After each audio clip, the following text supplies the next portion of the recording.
थांदो गारियाबो जायगा थोआ सानै मानसि दं गाबावो बेखौ लांफादेरनांगौबा जायगा थोआ गभर्नमेन्टना थांग्रोदो होनबाय बिदि होननानै जों बुंजाबाय नालाय दे होननानै जों फैग्रोबाय जोंनि सिगाङावथ' बेनोसै खोथाया बुंनांगौआ नोंजों दा होनदों जे हगारनो नागिरखाबायमोन खिन्थु हजोंनिफ्राय एसपिआ माबा बिसोरजों रायज्लायनो लुबैदों रायज्लायनो गोसो जादों होननानै माने थानानिफ्राय बुंदों बे हिसाबै थानानिफ्राय हगारनो नागिरदोंबाबो नैबे जिनिसखौ नांगौ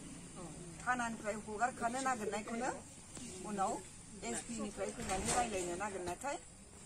जोङो नेबाबो मोनाखिसै नोंसोर फैदोंना साराय थिनथायाव जों फैनाय जादों नैबे जिनिसखौ खुब दरखार दं दसेनो हगारनो खोथा होननानैसो सोंनो होननानैल' लांनायमोन बे खोथाया बिराद इम्परटेन्ट बेखौ बुंबाय था आरोखि जोंनाथ' खोथाया बेल'खा आरो सेकेन्ड हाउसआ बिदि होनखाबाय नालाय जों सिगाङाव आरो माथोखौ जोंना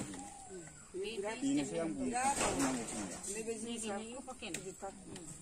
इम्परटेन्टआ बेखौ बुंबाय थानांगौ बुंबाय था आरो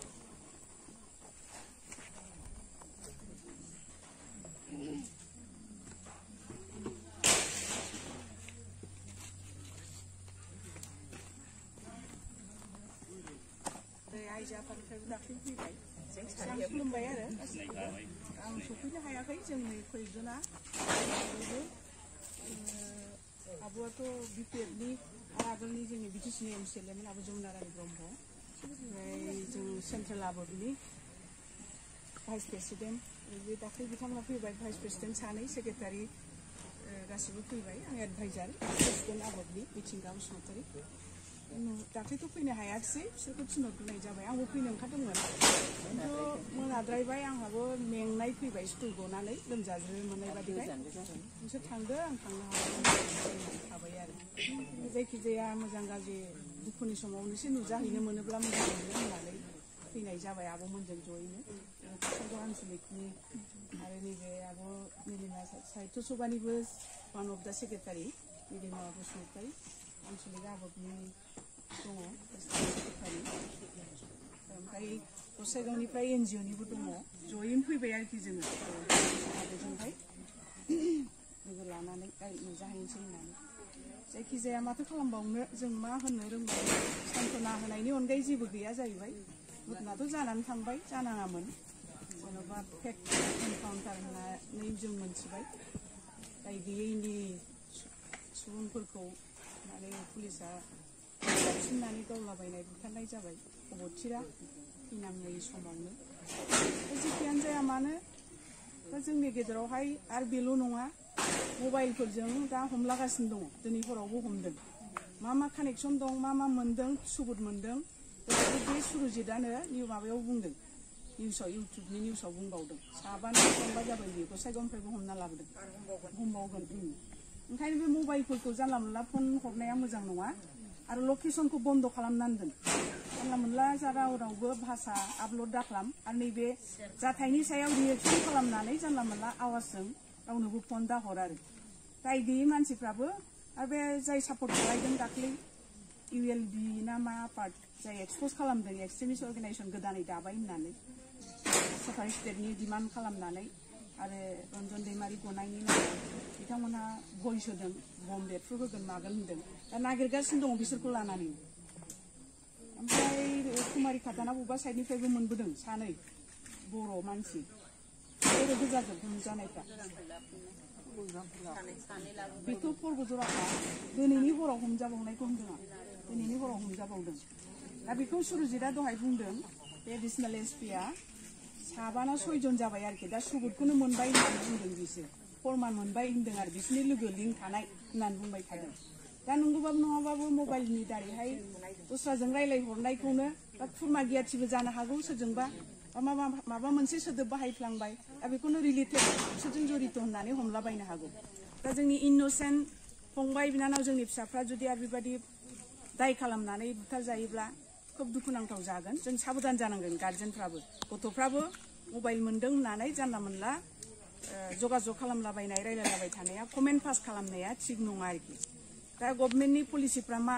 नैबे एक्सप'ज जानाय लोगो लोगो बिसोर चान्स लागोन दा बुथारनो जोंनि बर' गथ'फोरखौ दानि आननेसेसारि थैलाबायनो गोनां जायोसै दुखुनांथाव बेखायनो दा जोङो जयैसो सावरायलायनांगौ जायफोर खाथियाव मोनो बिथांमोनखौबो एसे आब्बानसो खालायथ'नांगौ दा आंनिब्ला आरो आइजो आफादनिब्ला जोङो सानदों सरकारजों जा हागौ मा मोननांगौ दङ बेखौ रायलायलायनानैनो सलुसन खालामनांगौ जिहेतु सान्थि पिस एकर्ड खालामनानै फैबाय पिस एकर्डनि दफानि गेजेरजोंहाय मा सलुसन जानांगौ बेखौ खालामनानैसो लाग्रोनांगौ दा हाखु दाखु माखासे एक्सप'ज खालामलाबायनायाबो बिस्रा गोसोआव दुखु मोनदों हयथ' माबा मोनसे आघात जादों मोननांगौखौ मोनैनि थाखाय सरकारा बिसोरनि सायावहाय हयथ' मावफुङाखै बिनि थाखाय खुद्रिनायजों हयथ' बिथांमोनहा बे जिनिसखौ मावदों दा बेखौ मावनो थांनायाव जों आब्बान खालायो आइजो आफादनिफ्राय जों गासिबो पाब्लिकनिफ्राय जानानै आब्बान खालायनाया मोजां नोंथांमोनहाबो खावलायनाया मोजां जाहाथे बेबायदि माबाया दाजाथ'थों आरोखि खाथियाव मोनोब्ला खुगाजों खुगा फनजों नङा आरो दंमारोब्ला नंमारगौब्ला बेखौ जाहाथे बुजायनानै दोनथ'नाया मोजां आरो दा जेरावहाय गाव गावनि एकर्ड सिगनेटरिफ्रानो पावाराव फैबाय राजनितिक पलिटिकेल पावाराव थाहैबाय बिबान थाहैबाय फरायसा आफादनिफ्रायनो होन एनडिबि मोनब्रै फेक्सननिफ्रायनो होन सोरबा डिपुटि चिफ जाहैबाय सोरबा एमएलए जाहैबाय दा बेफोरखौ गासै समस्याफोरखौ एनडिबिनि जथ' समस्याफोर दङ बिथांमोनहा ज' जानानै सरकारनि खाथियाव मावफुंनायनि थाखायसो खौसेयै खामानि मावनांगौ जोंनि साननाया बे आरोखि ओंखायनो आं खावलायनो सानो आबोबनि सासे वार्कार सामान्य वार्कार जानानै जाहाथे जोंनि गेजेराव बेबायदि जों खहा जानांबावा जे जिनिसखौ जोङो एथ' गोलाव हाग्रायाव थानानै आन्दलन खालामबोबाय जाथिनि समस्या इस्युखौ लानानै आन्दलन खालामनानै बिथांमोनहा सान्थि नांसिगौ होननानै गासैखौबो सरकारनो गथायजोबनानै दिनै एकर्ड खालामबाय आरो बे खेथ्रआवबो दिनै मानो गावथारजानो थांबावखो दिनै सरकारा बोरै बे षड्यन्त्रखौ खालामनो मोनबावखो बेखौसो साननो गोनां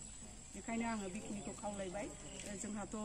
जेबो गैया होलांनो दुखु प्रकाश खालामनायनि अनगायै जोङो मिडियायाव हरबाय दाख्लै आबोबा जायखिजाया मा मावनो हाबावो जों सानलायगोन बिनि सायावहाय आरो दा जाय कालप्रिट बेखौथ' साजा होनांगोन जाय अफिसार दायनिगिरि बेखौथ' साजा होनो बिबाय बयबो आफादफ्रा दा इनकुइरि फज'बाय बेयो जाफुंथारनांगौ होननानै प्रेसार खालामनांगोन आरो बयबो दा बेखिनिखौनो आं बुंबाय माबाफोर जुदि बारा थांबायबा आंनि बुंनाया निमाहा होदो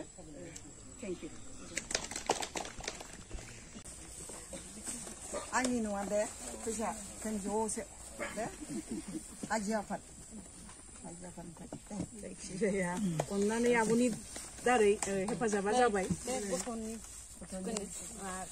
आब'नि अननायजों जाबाय आरो ओमफ्राय नै बेखौ बे मानसिफोरा बामनो नागिरो आखाइखौ सुहो बेजों नांगौ ओरै माबानानै आरो नै बिमाखौनो बुंसै दा बाम नागिरबा बाम होनो नांला दे बैयावसो लिरनानै दोनदो सेंग्राफ्रा गथ' गोरलैखौ बामनो नाङा होननानै दे लिरनानै दोन बाहेरानिफ्राय फैनाय माना बे भाइरास थायोना आखाइयाव मा दाङोमोन दा कर'नानि माबा माबि दावराव जागासिनो दं उन्दै गथ'फ्रा लोमजागासिनो दं ओरैनोबाबो गथ' गोरलैखौ बाहेरनिफ्राय फैनानै दामखाया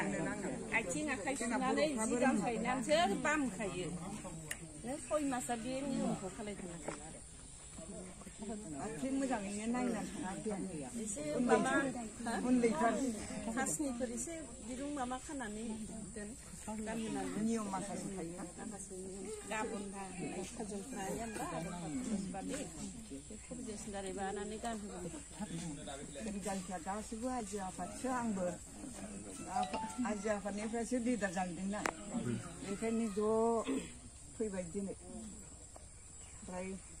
आङो दहाय एमएलएफोरखौ बुंहरबाय नोंसोरो चिफ मिनिस्टारनि एपइन्टमेन्टखौ खालामनानै दोन जों लोगो हमहैगोन जाय गावथारग्रा बेखौ साजा होनांगौ बेखौ जोंबो बुंहैगोन होननानै दहाय बुंहरबाय गाबोन समफोर थांनो हागौ जों आंथ' सानदौ फैला फैयैखौ गाज्रि मोननो नाङा आंना बे थिग नङा दाबो जोंबो सफैनाय जानाय नंखाला गोजान गोजान आं बावसो ओंखारखादों बेसो आंखौ दिहुनदों आं ओंखारामोन आरो देहायानो दे ओंखारथ'नो हायो बे माइरंखौ आं दाखालि 1 कुइन्टेल होफैनो होन्दोंमोन ना 1 कुइन्टेल होफैयाखै आं 50 केजि होफैबाय ओमफ्राय एसे उनावहाय आरो होफैगोन दाथ' सोरबा सोरबा होफैगासिनो दं नालाय मेरला जागोन उनावहाय गोबावजों होफैगोन आं जानो थाखाय नांगौ उनावबो नांगोन